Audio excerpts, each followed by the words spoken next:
अस्सलाम वालेकुम। आफाक फारूक की नए वीडियो के साथ आपके सामने हूँ।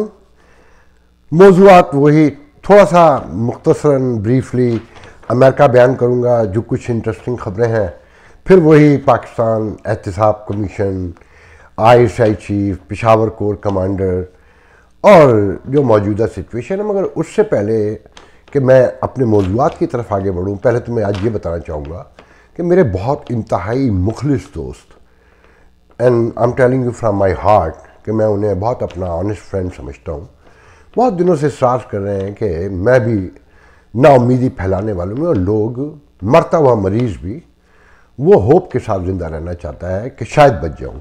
बात दुरुस्त है ये कि मेरे दोस्तों का ख्याल है कि अगर मुझे सब्सक्राइबर बढ़ाने हैं, मुझे व्यूअरशिप बढ़ानी है, तो मुझे होप देनी होगी। और इमरान खान को लोग बहुत पसंद करते हैं, तो मुझे उसकी हिमायत में बात करनी पड़ेगी। आप यकीन करें, मैं कल पूरी रात नहीं सोया। मैंने उनसे वादा भी किया कि yes, I will change my mind and I will try my best to do it. मगर जब सुबह हुई तो मैंने कहा नहीं, ये मेरे बस का काम नहीं है कि जो मैं सच समझता हूँ उससे हटकर वो कहूँ जो लोग सुनना चाहते हैं। मैं ऐसा नहीं कर सकता। मैं उम्मीद की ही बात करता हूँ, होप की बात करता हूँ कि जो मुझ जैसे लोग कहते हैं, अगर उन मामलात को गौर से देखा जाए, उनमें जो चीज़ें वाकई गलत बताई जाती हैं उन्हें दुरुस्त कर लिया जाए, तब होप पैदा हो सकती है। अदरवाइज़ नशे को मज़ीद नशा देने वाली बात है कि उसे मस्त रखा जाए। मैं ऐसा नहीं कर सकता। मैं अपने तमाम दोस्तों से माज़रत ख्वाह हूँ। मैं शुरू करूँगा यहाँ की चंद दिलचस्प खबरों से। ये जो अभी पेंडोरा पेपर्स आए हैं, उसमें अमेरिका के बहुत सारे लोगों का भी नंबर है। देखें, तमाम दुनिया में अभी इदारे ऐसे मुस्तहकम और ऐसे मजबूत, या पॉलिटिकल सिस्टम डेमोक्रेसी इतनी स्ट्रॉन्ग या इतनी ईमानदार नहीं है कि आइडियल जिसे कहा जा सके। तो पेंडोरा जो पेपर्स हैं उनमें इंकशाफ हुआ कि अमेरिका की एक रियासत है साउथ डकोटा। ये साउथ की रियासत है जहाँ मैं हूँ, यहाँ से कुछ करीब है। ये डकोटा के नाम से दो रियासतें हैं, नॉर्थ डकोटा, साउथ डकोटा। तो बताया गया कि ये साउथ डकोटा जो है, ये स्विट्ज़रलैंड जो सेफ हेवन कहा जाता है चोरी के पैसे का, टैक्स बचाने का, ये साउथ डकोटा उससे भी कहीं ज़्यादा सेफ है। कि यहाँ जिन ट्रस्टीज़ ने, बिलियनर्स ने बड़े बड़े ट्रस्ट बना रखे हैं, उनको ये हुकूमत ना सिर्फ कैपिटल गेन माफ़ करती है, प्रॉपर्टी टैक्स माफ़ करती है और इनकम टैक्स भी छोड़ती है, साथ में राजदारी बरतने के एहतमाम भी करती है और रास्ते भी बताती है कि अगर कोई इदारा हरकत में आए तो उसे महफूज बनाती है। और यहाँ ये कारोबार रियासत में साउथ डकोटा में उरूज पर है। फिर एक खबर जो और ज़्यादा इंटरेस्टिंग है, रैंड कॉरपोरेशन एक बहुत बड़ा थिंक टैंक है अमेरिका में, उसकी एक रिसर्च आई है कि मिडिल क्लास की तारीफ बयान की गई है कि मिडिल क्लास है क्या, कि जिसमें सिक्योरिटी के एहसास के साथ एक मखसूस रकम हो, जिस ख़ानदान के पास सरमायाकारी की ख़ास मकदार हो और कम्युनिटी में उसकी अच्छी सरगर्मियाँ हों। ये सब मिलकर एक मिडिल क्लास की तारीफ बयान की जाती है। और जो असल उसकी आमदनी है सालाना, वो इस तारीफ को और आगे बढ़ाती है कि लेट से अमेरिका में अगर $50,600 सालाना से लेकर $1,35,000 $4 तक जो ख़ानदान कमाते हैं, वो इस मेयार पर पूरे उतरते हैं। अच्छा, मज़ीद इसको एक्सप्लेन किया गया है कि वो ख़ानदान जो एक मुतवबिल आमदनी रखता है, जो अपने बच्चों की फ़ीस दे सकता है, जो अपनी हेल्थ इंश्योरेंस ले सकता है, जो साल में एक घर जिसके पास है, एक गाड़ी जिसके पास है, जो साल में 1-2 बार छुट्टियां गुजारने भी बाहर जा सकता है, वो मिडिल क्लास है। अच्छा, इस पर पहली रिपोर्ट 2010 में वाइट हाउस के थ्रू आई थी, जब आज के मौजूद प्रेसिडेंट जो बाइडन वाइस प्रेसिडेंट थे। तो उन्होंने कहा था कि आमदनी से ज़्यादा, बाइडन का कहना था कि आमदनी से ज़्यादा ख़ानदान की ख्वाहिशात जो है वो उसे मिडिल क्लास साबित करती है। ये एक तवील बहस है, मगर इसकी रोशनी में पाकिस्तान में देखें कि हमारी मिडिल क्लास कितनी रह गई होगी कि एक गाड़ी हो, एक घर हो हेल्थ इंश्योरेंस हो, बच्चों की फ़ीस अदा कर सकते हो, साल में 2 बार घूमने भी जा सकते हो। और जो डॉलर बताए गए अमाउंट वो तो पाकिस्तान में नामुमकिन है। अच्छा देखें, यहाँ मैं ये जिक्र करना बहुत ज़रूरी समझता हूँ कि महंगाई पूरी दुनिया में हुई है। आपके यहाँ $126 का रुपए का लीटर पेट्रोल है ना, यहाँ नॉर्थ ईस्ट में $3.25 पर गैलन है, और यहाँ का गैलन जो मुझे याद पड़ता है 3.5 लीटर का होता है। तो अगर आप तकसीम करें, पहले यहाँ कभी पेट्रोल सस्ता होता था पाकिस्तान के मुकाबले में, अब महंगा है। और ये साउथ वगैरह में 279, 289 और $3 तक है। चिकन मैं कल पढ़ रहा था कि जी कराची में 420 रुपए की हो गई है। तो पहले तो मेरे जहन में आया कि 420 लोगों के लिए 420 का फिगर बड़े को ठीक आया है, मगर देखें यहाँ जनाब $4 पाउंड हो गई है, मतलब 240 और 480 रुपए में भी किलो नहीं बनता। यहाँ महंगा हो गया है गोश्त, और महंगा होने जा रहा है। असल मसला महंगाई नहीं है, महंगाई तो पूरी दुनिया में बढ़ रही है, और इतनी तेज़ी यहाँ इतनी तो तेज़ी से बढ़ रही है कि आप तसव्वुर भी नहीं कर सकते। मगर यहाँ बोलता नहीं है, क्योंकि अभी बाइंग पावर मौजूद है, हुकूमत भी सपोर्ट कर रही है, वेलफेयर सिस्टम भी मौजूद है, कम आमदनी है तो आपको हेल्थ इंश्योरेंस भी मिल जाएगी, और बहुत सी फैसिलिटीज़ हैं। असल मसला है कि रियासत कितनी मुनज़्ज़म है, वो अपने लोगों का कितना ख्याल रखती है, ये मसला है। महंगाई मसला नहीं है। दुनिया आगे बढ़ रही है, और महंगाई जो लोग कहते हैं पाकिस्तान में, हुकूमत, सियासतदान, इंटेलेक्चुअल्स, कि ये वापस हो सकती है, नो, नेवर कम बैक। मैंने आज तक नहीं देखा अपनी लाइफ टाइम में, और हिस्ट्री में भी कहीं मैंने नहीं देखा कि वापस हुई है। 2-4 चीज़ों की कीमतें ऊपर नीचे होती हैं, मगर जो असल चीज़ें हैं, सोना है और बेसिक जो फूड है, मैंने उसकी कीमत नीचे आते कभी नहीं देखी। तो ये कहना कि जी इस हुकूमत ने महंगाई की, ये गलत है। मगर यहाँ पर यह कहना बहुत ज़रूरी है कि अगर आप एहतसाब कमीशन को रेफरेंस के ज़रिए अपने मकासद के लिए इस्तेमाल करना शुरू कर दे, और सबको खुली छुट्टी दे दे एक अपोजिशन के अलावा, तो अंधा और बहरा भी ये कह सकता है, जो गूंगा होगा वो भी इशारों में समझा देगा कि यह एहतसाब नहीं है, ये मुखालफत बराए मुखालफत है। आप तसव्वुर करें, सरकारी अफसर भी छूट गए, कोई भी शिक लगाई गई कि जी नेक नियति और उससे गलती अगर कोई हो गई है, और वज़ीर भी छूट गए, हुकूमत भी छूट गई, ताजिर भी छूट गए। कि एक साहब ने कल वीडियो किया मेरे जानने वालों ने कि देखें ताजिरों को तो छोड़ना पड़ा कि वो आर्मी चीफ से इतनी बार मिले, उनको जाके दुखड़े रोए। आप अपोजिशन को गालियां देने से पहले ये तो अपने आप से ही सवाल पूछ लें कि क्या दुनिया में या पाकिस्तान में आइन आर्मी चीफ को इस बात की इजाज़त देता है कि वो कारोबारी लोगों के साथ बैठकर उनके मसाइल सुने और उनसे ये वादा करे कि मैं आपके मसाइल हल करवाऊँगा। ये किसी आर्मी चीफ का काम है? अपने आप से सवाल पूछ लें। यहाँ तक कि निजी इदारे जिसमें हाउसिंग बहुत बड़ा एक फैक्टर है आपके यहाँ और सेक्टर है, वो भी एहतसाब से फारिग हो गया। मैं दर्जनों लोगों को जानता हूँ कि जिनको एहतसाब के ब्यूरो के थ्रू ज़मीनों पर कब्जे के हवाले से पैसे वापस मिल गए, प्लॉट मिल गए, मकान मिल गए, अब वो भी आज़ाद कर दिए गए। मतलब माफिया जितने थे, चाहे वो सरकारी अफसर थे, ताजिर थे, निजी इदारे थे, वो सब बच गए। जैसे तालिबान को आम माफ़ी देने की बात हो रही है ना, कि जिसके हाथ में ताकत होगी, बंदूक होगी, जुत्था होगा, इज्तमाहियत होगी। सीखें आप पाकिस्तानी अवाम, सीखें कि जहाँ जहाँ लोग मुज्तमा हैं और मुत्तहद हैं, उनमें यकजहती है, चाहे वो जुर्म कर रहे हैं मगर वो जीत रहे हैं। एक आप है जो मुत्तहद होने को तैयार नहीं। मैं मुख्तसरन बता रहा हूँ। फिर दूसरा ज़रा गौर से देखें, एक ऐसा एहतसाब कमिश्नर, एक ऐसा हेड जिसकी रिपुटेशन ज़ीरो इस हवाले से, छोड़ दें अपोजिशन को, मुझे, सबको, अदालतों के कई फैसलों में उस एहतसाब कमिश्नर के बारे में, उस एहतसाब कमीशन के बारे में जो कोई दर्ज है वो पढ़ें, तो अगर वो जस्टिस रिटायर्ड जावेद इकबाल साहब कोई शर्मदार आदमी होते तो खुद ही चले गए होते। मगर उन्हें आर्डिनेंस के ज़रिए एक इंतहाई स्ट्रेटेजिकली तोसी दे दी गई, एक्सटेंशन दे दी गई कि ना अपोजिशन के साथ मामला तय होंगे और ना उन्हें हटाया जा सकेगा, और जब तक तय होंगे 6-8 महीने और निकल जाएंगे और फिर उनको दोबारा भी लाया जा सकता है। ये भी एक नया काम हुआ है और उसमें अपोजिशन को भी बहुत छूट मिली है बाद मामलात में। देखें, ये ताकतवरों को मुल्क बन के रह गया है।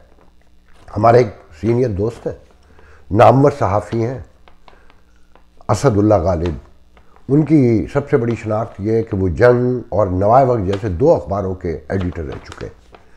उन्होंने आज मुझे अपनी किताब का सरफेस कहते हैं वो फर्स्ट पेज भेजा है कि एक पेज पर, और उसमें लिखा है कि आर्मी रियासती इदारों के साथ यूँ खड़ी है कि जब हुकूमत बनती है तो अपोजिशन भी, माफिया भी और दूसरे सब उसके ख़िलाफ़ हो जाते हैं और हुकूमत अपना काम नहीं कर पाती, तो फ़ौज को रियासती इदारों के साथ खड़ा रहना चाहिए, और फ़ौज ने यही किया है कि वो रियासती इदारों के साथ खड़ी है। वो पढ़ कर मेरी हंसी निकल गई। मैं उनके माइंड को भी समझता हूँ। मुझे पूरी किताब का जो उनकी सोल है वो समझ में आ गई।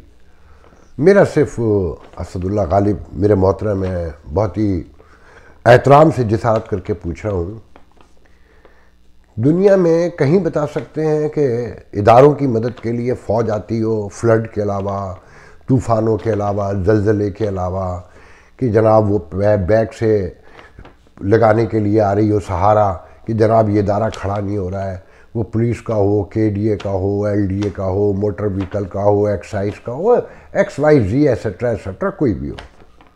मैं तो हुजूर आपसे ये कहूँगा कि इस फ़ौज से इतनी दरख्वास्त करें कि एक बार इन इदारों के हक़ में वो बैठ कर देखें। आप यकीन करें ये इदारे खड़े हो जाएंगे। अगर मेरिट बहाल हो जाए, अदालतें आज़ाद हो जाएं और उनके एहतसाब का एक मुनसिफाना तरीक़ा तय कर दिया जाए, जो अमेरिका में, यूरोप में, जहाँ पर भी आप समझते हैं कि ये अदालतें भी अपने अंदर भी खुद मुख्तार हैं, बस ये एक ही जगह दबती हैं जहाँ बंदूक दिखाई जाती है। अंदाज़ा लगाइए कि कहा जा रहा है कि दुनिया फ़ौज के ख़िलाफ़ हो गई है। नहीं, फ़ौज के ख़िलाफ़ नहीं होगी, फ़ौज के किरदार के ख़िलाफ़ हो गई है। वाहिद फ़ौज है दुनिया में जिसे दुनिया भी नापसंद करने लगी है और अवाम भी। मैं आप लोगों को बार बार बताता रहा हूँ कि आप सोशल मीडिया आज एक पैमाना बन चुका है। आप जाके देख लीजिए अपने तौर पे, जहाँ से चाहे, ट्विटर पे, फेसबुक पे, जहाँ से आपने देखना है और जितना देखना है, कि एक सूबे के कुछ हिस्सों से फ़ौज की मदद होती है और कहीं कहीं से खाल KPK से होती है। कोई सिंधी, कोई बलोची, कोई उर्दू स्पीकिंग कहीं पर भी फ़ौज की हिमायत करता हुआ नज़र नहीं आता। मैं इसकी और डिटेल में जाना नहीं चाहूँगा। फ़ौज को सोचना चाहिए कि ऐसा क्यों है कि दुनिया भी मुखालिफ है, अपने लोग भी हैं। जब तक आप ये कहते हैं कि फ़ौज के साथ कौम मुत्तहिद है, आप अपने आप से झूठ बोल रहे हैं या प्रोपेगेंडा कर रहे हैं। इसके अलावा और कुछ भी नहीं कर रहे हैं, क्योंकि मंजर ये नहीं है। खुदा के लिए सोचिए, इस मुल्क को बचाइए। इसकी इकॉनमी डूब चुकी है, या फॉरेन पॉलिसी में, इंटरनेशनल उस बैनुल-अक़वामी बरादरी में, इंटरनेशनल पूरे उसमें सिनेरियो में देखें तो हम तना हो चुके हैं। आपके मसाइल बढ़ते जा रहे हैं। मतलब दुनिया में बहुत, मेरे कुछ दोस्तों ने एतराज़ किया कल कि जी ISI के चीफ की तब्दीली या कोर कमांडर की तब्दीली कोई ख़बर होती है? बाखुदा यहाँ पता भी नहीं चलता। मुझ जैसे आदमी को जो रोज़ाना पढ़ता है, बहुत दिनों के बाद जाके पता चलता है कि जी, क्योंकि अगर पढ़ते लिखते हैं रोज़ाना की बुनियाद पर, आप, क्योंकि मेरा प्रोफेशन है तो मैं देखता हूँ, उसके बावजूद बाज़ औक़ात नाम याद नहीं रहते, पता नहीं होता, एक तवील अरसा ज़िंदगी यहाँ गुजारने के बावजूद। तो वहाँ एक बहुत बड़ी ख़बर है कि जी ISI का चीफ हो गया। क्यों ना हो कि पूरा निज़ाम हुकूमत वही चला रहा है। अब कहा जा रहा है कि जो जनरल लेफ्टिनेंट जनरल मोहतरम जनाब नदीम अंजुम आए, ये बड़े प्रोफेशनल सोल्जर हैं। ये हनलुलु हवाई अमेरिका के और लंदन के पढ़े हुए हैं, स्टाफ कॉलेज कोयटा के भी पढ़े हुए हैं। वो डिटेल तो आप पढ़ चुके हैं, मैं उनके बारे में चुनिंदा बातें बता दूं। ये हर तबके, हर हल्के, उन फ़ौज के मुखालिफिन, नज़रियाती, हिमायती, सब ने एक बात कही है कि वो इंतहाई प्रोफेशनल और इंतहाई गैर सियासी आदमी है, और वो फ़ौज के इस किरदार पर अंदर से नाराज़ है कि फ़ौज की इस पैमाने पर मीडिया प्रोपेगेंडा हो उसकी हिमायत में या मुखालफत में। कहने वालों ने इंकशाफ किया है कि ये बाजवा साहब की रिकमेंडेशन पर आए हैं। ये गो के इस्तेकाक जो है, राइट जो है वो प्राइम मिनिस्टर का है, मगर बाजवा साहब उनको लेकर आए हैं। वल्लाह आलम बिस्सवाब। अगर ऐसा है तो एक तो ये बात समझ में आती है कि बाजवा साहब को एहसास हो गया है कि फ़ौज का सियासी किरदार अब किसी सूरत कम नहीं बल्कि ख़त्म किया जाए, क्योंकि आईएसआई में अगर तब्दीली आ जाती है और वो सियासी मामलात में मदाखलत बंद करके अपने असल काम की तरफ लौट जाती है, जो अमेरिका में CIA करती है या दूसरे मुल्कों में जो इंटरनेशनल एजेंसियाँ, स्पाई एजेंसियाँ होती हैं, जो उनका रोल होता है और वो मुल्क की सलामती के लिए अहम तरीन रोल होता है। अगर इनके दौर में ऐसा हो जाता है तो जनरल नदीम अंजुम को पूरी कौम तारीख़ में हमेशा याद रखेगी। उनके बारे में बताया जाता है ये गुजर खान जो एक छोटा सा शहर है उसके बराबर के कस्बे के रहने वाले हैं, लोअर मिडिल क्लास से हैं। इनका एक भाई बड़ा एयरमैन थे एयरफोर्स में और उस जहाज़ में बैठे हुए थे अपनी ड्यूटी पर, जो जनरल ज़ियाउल हक के साथ आमों को लेकर उड़ा था, पेटियों को, याद होगा आपको, और वो फट गया था। तो उनके भाई उस जहाज़ में और बाकी लोगों के साथ काम आए। फ़ौजी ख़ानदान है, वालिद साहब सरकारी मुलाजिम थे और इलाके में बहुत रिस्पेक्ट है, इस बुनियाद पर नहीं कि वो लेफ्टिनेंट जनरल है, इस बुनियाद पे कि उनका ख़ानदान एक नेक ख़ानदान के तौर पर इंसानियत के हवाले से बहुत मशहूर है अपने मखसूस हल्के में। तो अगर वो गैर सियासी हैं और इस इदारे को सियासी बनाने के लिए उन्हें लाया गया है और जनरल बाजवा ने भी तय कर दिया है, तो फिर इंशाअल्लाह मैं बहुत बड़ी तब्दीली देखता हूँ। अब एक चीज़ को तय देखें, मैं मोरल गुफ्तगू करता हूँ, मुझे नहीं पता कि मोरलिटी अब कितनी एग्जिस्ट करती है पाकिस्तान में या दुनिया में। मैं आइडियलिस्टिक सा आदमी हूँ, अक्सर गलत ही निकलता हूँ। ये एहतसाब के जो कमीशन के कमिश्नर साहब हैं और जो हेड हैं जस्टिस जावेद इकबाल रिटायर्ड साहब जो हैं, इन्होंने ओहदा तो ले लिया दोबारा, ये इनकी तोसी भी हो गई, मगर इनसे ख़ुद पूछें, अपने ज़मीर की रोशनी में अपने आप से सवाल करें, क्या उनकी कोई इज़्ज़त व तौक़ीर और एहतराम बाकी है माशरे में? जो एहतसाब की हिमायत करते हैं उनके सीनों में भी और जो नहीं करते उनके सीनों में भी, या इंटरनेशनल कम्युनिटी में, कि उनका किरदार उनकी ज़ातियात के हवाले से झूठ सच मुझे नहीं पता, जो पब्लिक परसेप्शन है वो इंतहाई खौफनाक हो चुका है। इसी तरीके से पेशावर के जो कोर कमांडर नए गए हैं, जनरल फैज़ हमीद, कहा जा रहा है कि जी उन्हें कोर दी गई है इसलिए कि वो आर्मी चीफ होंगे अगले बाजवा साहब की रिटायरमेंट के बाद। अब आप अपने आप से खुद से सवाल कीजिए कि एक ऐसा जनरल कि जब उसकी तब्दीली हो रही, वो एक जगह से दूसरी जगह जा रहा है, तो अदालत में एक अपोजिशन की लीडर खड़े होके उस पर सैकड़ों इल्ज़ामात लगाती है, फिर उसी ड्यूरेशन में मुल्क का 3 बार रहने वाला वज़ीर आज़म लंदन से बैठकर उन इल्ज़ामात को दोहराता है और कहा जाता है कि अदालत में इस पर गुफ्तगू हो कि जनरल शौकत सिद्दीकी हैं जो जस्टिस जिन्हें निकाला गया और दबाव डाल के जिन्होंने बयान हल्फी जमा कराया अदालत में कि ये जनरल फैज़ हमीद मेरे घर आए और मुझ पर कैसे कैसे दबाव डाले। अब ये बताइए कि इतनी हंगामा राई, इतने इल्ज़ामात की बौछार, इतना मशकूक किरदार कि ये पूरा हाइब्रिड निज़ाम वो चला रहे हैं। आप समझते हैं, आप में से कोई समझता है कि किसी मुहज़्ज़म माशरे में ये इल्ज़ाम झूठे सच्चे, ये बिल्कुल अलग बहस है। इतने खौफनाक परसेप्शन के बाद किसी मुहज़्ज़म माशरे में ऐसे शख्स को, ऐसे फ़र्द को एक मुत्तहद फ़ौज का सरबराह बनाया जा सकता है?